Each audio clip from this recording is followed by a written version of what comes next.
Why the West we feel so familiar with Israel instead than with Palestinians? Because the West is still very colonial. I mean, you like to think of yourselves as post-colonialism. There's nothing post about it. It's just a new form of colonial power. Look at France and Africa. It's not exactly post-colonial. It's extremely colonial. Look at the UK, and so on and so forth.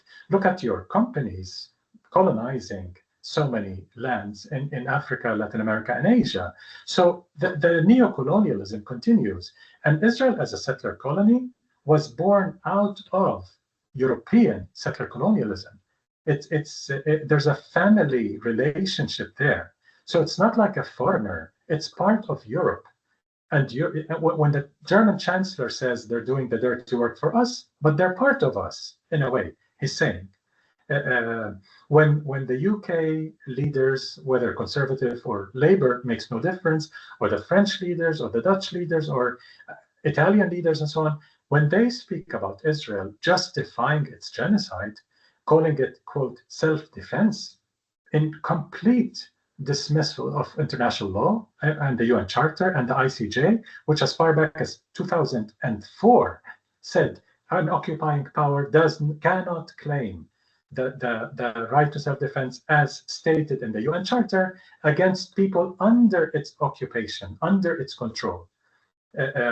Regardless, when they defend Israel, they use the same dehumanizing language against us. And this European colonialism comes back.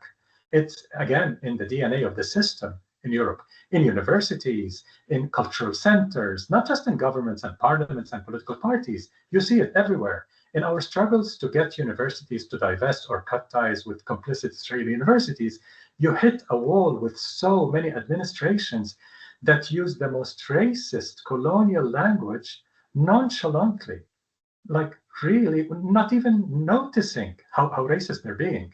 But they are, and I can give so many examples because I was involved in many of those struggles on university campuses.